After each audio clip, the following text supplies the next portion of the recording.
Hello, welcome pen friends. Welcome to the last day of 30 Inks 30 Days for September 2019, day 30. And I'm writing today with Robert Oster, Fire on Fire. It's a Pen Addict collaboration exclusive ink. It's a beautiful orange, and I got my sample from pen friend Nancy. So thank you very much. I've been really enjoying this sample. But I can't believe it. The spread is finally complete. All the 30 colors are in and all the tests have been done. So let's get right over to our page here. And this is in the, this is Tomoya River 68 GSM paper in a Bond Travel Gear A5 notebook. So here we go. Here's the ink. The availability on this, you need to order it from penaddict.com. It's $17 for a 50 ml bottle. It's just a beautiful orange. I had already written with it a little bit, but putting it through all these tests, I realized how much more I like it than I even thought initially. So in the broad nib, it took approximately 25 seconds to dry, and I was seeing quite a bit of variation, you know, like shading, even in the beginning here, but throughout the testing, in all the nibs, even the fine nib at times, I was seeing shading, so I was super happy with that. And then in the Goutlet 1.5 stub, it just warmed up even more, the color, and was just delicious in there. And you could see that the lighter tones start to come out a lot more in that, and I really enjoyed that. Then in the fine nib, Lamy fine nib, I guess I was having trouble figuring out the dry time because I had 20 seconds on the stub, and then 15 seconds just had a tiny bit of smearing, but then the next time 20 seconds had more, so it's somewhere between 15 and 25 depending on how the wind is blowing, I guess. Not bad at all. Let's see, I don't know if you can see the shading, but there is some. It's more subtle in the fine nib on this paper. And then my first impressions are just that it's a beautiful orange, and I really do love it. I had written with it some before, but I was trying to be careful, even though there was plenty. There was plenty of ink in that sample. Here's the chromatography, what it did. It raced right up the strip and left a kind of a darker crust at the top, and that was it. So let's look at what it did when I did the water test. Very, very typical, no water resistance at all in this one, so that was interesting. It'll be real easy to clean up, I'm absolutely sure. And don't dress an envelope with it. Okay, from yesterday's, which was our Encre turquoise, this one right here, that got an A in the clean out. That was super easy to get out of the pens, and I could pretty well predict that by what it did in the water. So okay, I've got a few extra things to show even beyond the normal today, because I'm not so sure how easy it would be to get a sample of this, so I wanted to show it on some different papers. So but we'll stick with our normal lineup, then we'll move over to those. This is on Rhodia 80 GSM dot grid. And here it is in the broad nib. Still, I'm seeing that nice variation. You can see it really well in the scribbles here. So it comes out when it wants to on the writing too. You could see some of the lighter coming through. So I really like that. About 30 seconds to dry on Rhodia. And then in the stub nib, again, it warms it up considerably in the stub nib, and you see even more of those tones that I really like. Very pretty. I guess it was taking a little past 30 seconds to dry, and I couldn't figure out why, but I gave up worrying about that. And then, let's see, those are just some scribbles with the stub nib. And then in the Lamy fine nib, it was still doing really well on this paper. It does lighten up considerably, but it was a good flow still and not feeling dry on the Rhodia. 20 seconds to dry. So I gave it like excellent across the board on both of these papers, the Tomoya River 68 GSM and the Rhodia. And then here is CVS Caliber. This is the little 5x7 CVS notebook. Okay. isn't it pretty on here? Just, you know, you could tell it just lightened it up just a little on this paper compared to, say, the Rhodia. Let's see if we can hold that up. And it does it plenty of, I mean, it looks really good. So here it is in the broad nib, 25 seconds to dry. Not as much shading on this paper, but I could still see it with the stub nib. I didn't see it as much with this nib, just the ends of the hashtags and a few of the letters. You could see the variation, but I could see it more, not more, but I could see it on the stub nib better on this CVS caliber paper. It looks like 25 seconds to dry. So it started acting like it usually does with this paper. And you could see the variation there in the middle of the scrubby. Okay, then down here with the fine nib, I did notice it felt dry coming out of this Lamy fine nib on this CVS caliber paper. That's the only place that happened, really. So it's the paper ink combo, but didn't feel any trouble at all with the broad or the stub. And still seeing just a little bit of shading, but not as much, not as pronounced. So I guess it was going to take a little more than 15 seconds to dry. Okay, let's turn these over. Then I've got 2 more papers to show you. Just a little seepage where I painted that on. And let's see, you can kind of see the... Well, no, this paper is not going to show the sheen off like my other sample will. So we'll get to that in a minute. Okay, and then on the back of here, we'll have to go around and look at yesterday's. There was no problems, no bleed through and no real shadowing at all.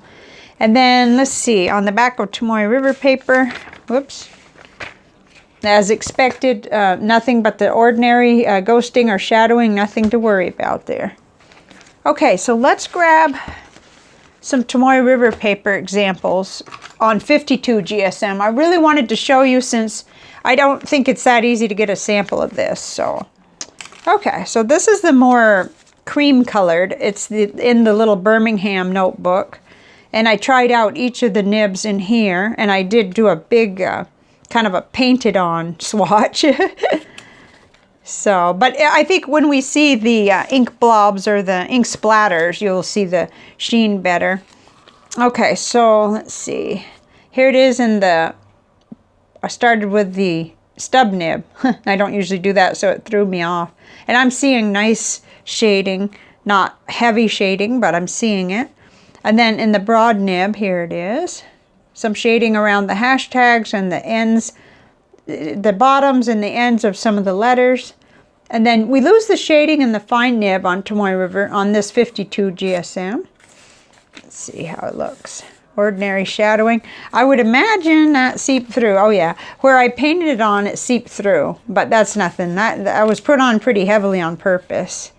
So we did get that red sheen on here, but I think it's more fun to look at when we look at these. Okay, so I've got 2 of them. This one that I did yesterday on the video where I showed how I do the ink splatters, I realized was on the cream colored 52 GSM Tomoya River paper. And so I did another one, but you could see how it got really red there where it was just dotted on. That looks like an accident. It looks like I had red ink too, but no. And that's where the fire on fire comes in. You get that red sheen. But let's look at, this is the other one. This is a white Tomoya River 52 GSM, and it sort of shows it differently. You know, the difference is subtle, but I think you can see there is a difference in how it comes across on the 2 different papers. And again, we get the red sheen, and yeah, there you go. Now you can really see that. It's awesome. It almost looks pink right now, but yeah, it's red and really dark. Okay, so there's that fun. Now, let me show you. I did go ahead and put it on 20-pound copy paper because just for the benefit of those who may not know someone with the ink or be able to get a sample, I put it in all 3 of our standard nibs, the broad nib, the Yowo, then the Goutlet stub, the 1.5. I can see that it did, let's see if I can hold that. You know, obviously there's spread. I wouldn't call it feathering because it doesn't look like a chicken or anything, but It definitely made the line wider in the broad and in the stub, but then it didn't do that with the fine nib, really. Here's the fine nib. So let's turn it over, though. This is where it's amazing. There's no bleed through. So if you wanted to use this orange ink on this cheap copy paper, this is about the cheapest you can get, I think, at Walmart, 20-pound Georgia Pacific copy paper. And I hadn't been doing that, but I do think that whenever there's no sample optioning, we ought to look at it. Let's see, just real quick. There we go. Okay, so this is joy to write with. Finishing the day writing with this ink is going to be awesome. Let me show you what the comparison panel came out like. It's just a nice bright orange panel, of course. Okay, right in the middle is our ink of the day, Robert Oster Fire on Fire. And is it ever in good company? Look at all these yummy inks. They kind of blind you when you look at it. Oh my goodness. So, Diamine Pumpkin is the one I'm the most familiar with, other than Fire on Fire, because I have a little bottle of this and I use it a lot. And it's a good ink. But there's definitely a difference, and I feel like it's coming through warmer in the Fire on Fire, and I do like the difference. I wouldn't have thought that it would make that much difference, but it really is. It's nice. And then I really liked Tasha Dye Orange when I reviewed it, and this was back when I was spending a couple of days with the inks, at least. But I did hear from another reviewer that it left crust on his pen, on his feed. And that's an issue that I've had before, but I didn't actually encounter it with the Tasha ink. But it can happen with the oranges and the browns and certain inks. And it's not something I've had happen very often, but when it does, it's sort of alarming. It always cleans off. It doesn't, end the day or ruin the pen or anything, but that's a bummer, because I had planned on getting a bottle of that until I heard that, and then I thought, well, no, I guess not. I don't want to invite that.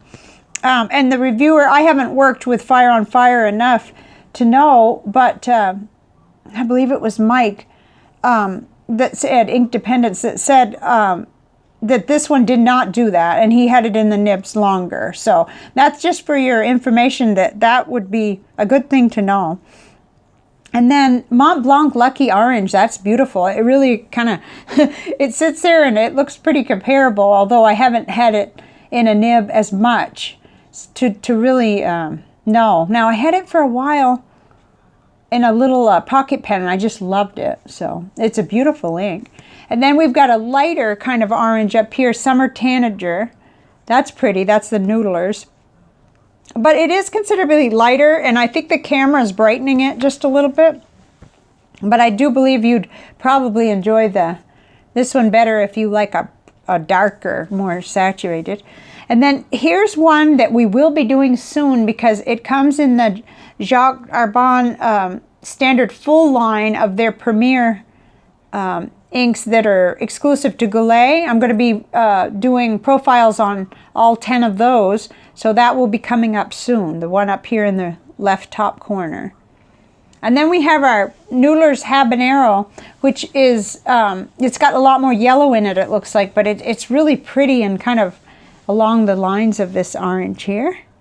Monteverde Mandarin Orange is another beautiful one, more of a burned orange, a deeper color. Caran d'Ache Electric Orange. This is something else, but I better move along because I've got some more. We did, during this 30 inks, 30 days, let's see what day it was. Day 6, we did Apricot. Sailor Apricot, which is significantly lighter too. It's more on the lines of this Orange Soleil or whatever it's called there. Okay, and then I got out several just in this orange category. Lamy Bronze, which is, it says bronze, but it's more orange in my opinion, and it's much lighter. So, and then here's a shimmer ink by J. Arbon, the Coraline d'Egypte, and that's just so different. It has a whole different vibe. It's getting closer to Habanero, but it's even darker. Browner or something. Okay, Kaveco Sunrise Orange is different too. It's not so bright. It's got more of a brownish hue to it. We got habanero there. Oh, here's, well, sometimes I think of Diamine Autumn Oak as orange, and sometimes I think of it as brown, but here it's probably going to look brown because it's beside all these really bright oranges. Oh, and here's another beautiful orange, the elusive KWZ Standard Monarch that I have the beautiful sample because someone sent it, but it was limited time and it seems to be gone, but there it is. So hopefully that'll help you place the ink where it falls. And let's look at what I thought about this ink. I guess you already know by now. I really like it a lot, and I'm hoping that by the time I would be ready to purchase, it'll still be available. It is right now. I saw it still on the Pen Addict website. So I put awesome ink. Hope it stays available. Yeah, I really love it. I thought it had really good saturation. The flow might have been just a teeny bit drier than some, and the pen that shows me that is always my Serendipity because it's a really wet writer, so I can feel it right away, and I re-dipped to make sure it wasn't that, and no, I could feel it, but yet it didn't affect the writing at all, really, just a slight feel because I know the pen. And then shading I thought was just a little below average, but it's there and it's really nice. I mean, if there is such a thing as average for shading, good grief. I thought the dry time was really good, so I gave it higher than a 5, up to a 7. There was sheen present, and it's very subtle, so it's not gonna bother you at all. Like where sometimes it takes over and even distorts the color, it doesn't do that. No. Halo, I mean, it might have done like halo on these drop tests, or the splatters, but not on the writing that I saw anyway. Shimmer, sometimes it looks like it's shimmering, but it's actually, I think, the sheen. So overall I gave it an 8 because of the color, the shading, and the sheen. I just love it. It's really gorgeous, and the read back is so good on it.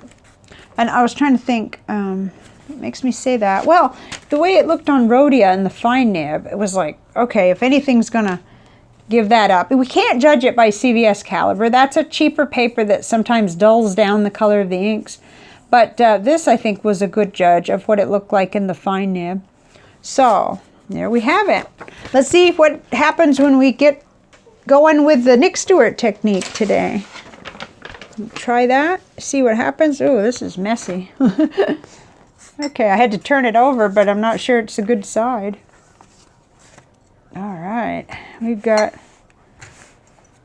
everything, I think. And I found a brown ink to go with it. I'm not sure if I'll live to regret it or not, but I was thinking Halloween, so I was thinking chocolate, and I thought about brown.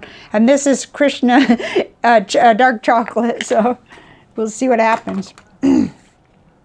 Okay, that's what I'm looking for. Spend all day getting brushes. Let's see. I want that little highlighter. There, okay. So let's put our water down. See what happens. Okay. Start with the orange. Hoping I didn't forget any of these multiple things that are laying around waiting for me to show you. Oh, look at that. Oh, that's just amazing. Looks like a tornado. It does. It actually looked for a minute there like a tornado. Oh my gosh. Okay, well, I know what I want to do, so I'm going to get that line on there, see what happens. If it'll move up.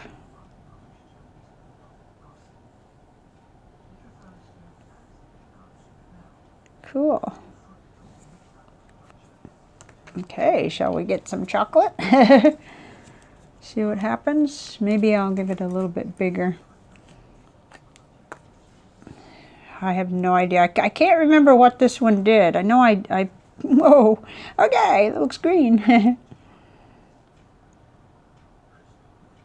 There we go. See how those colors mix? Yesterday's kind of dried interesting. There's a lot of detail there. That was Diamine Red Dragon with our J. Herbin turquoise, or Encre turquoise. I should have put that rest of that in there. My goodness, that affected the ink way over too. There we go. That's neat.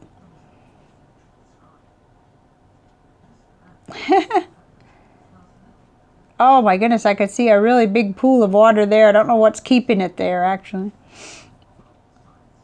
It may end up in the other picture.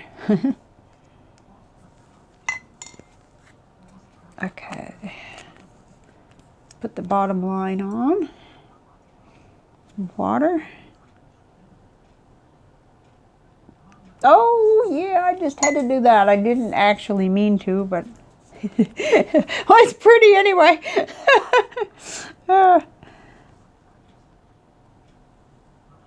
Oh, not bad. That's fantastically different than I expected. It just moved like crazy. Huh. I do like that. Now I'm wishing I had a brown pen inked up, but I can just maybe... Yeah. We'll have one tree at least. Should we have another one? I don't know. That's a funny looking one. Could have lived without that, but that's okay. Let's see. I'll help it out a little. It should have a little bit more if it's really going to be a tree. Don't have to do much to make a suggestion. It just kind of appears there. That's a little better.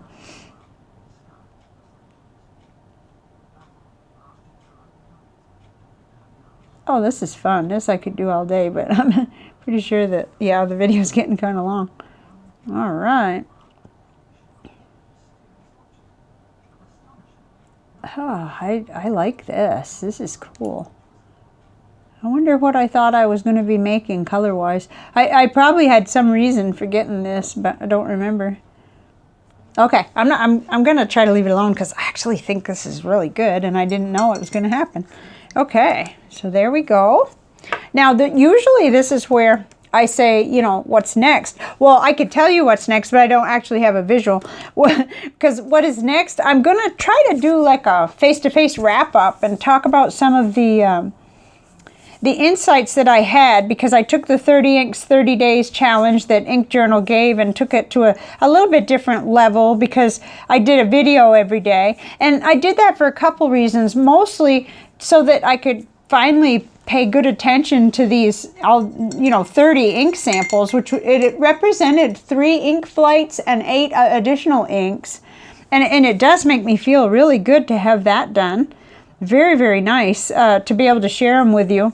And I kind of know that I need that accountability or challenge in order to stick with it, because I don't generally do an ink review a day. That's a little bit weird, because I usually spend maybe 3 to 5 days with an ink or something like that. And I can do them quicker, but it's kind of my usual mode would be sprinkling in different things that we're looking at too. So.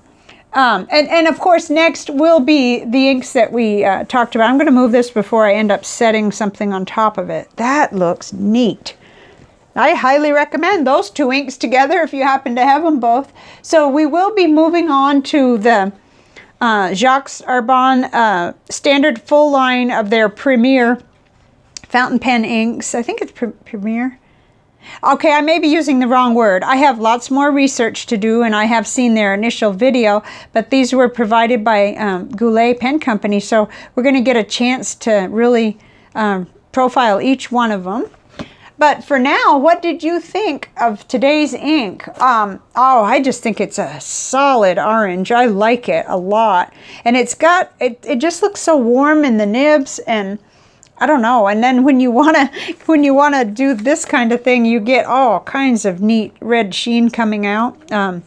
This was the one I did on camera, and then this was the one I did later. I didn't maybe have quite as much ink in the syringe at first.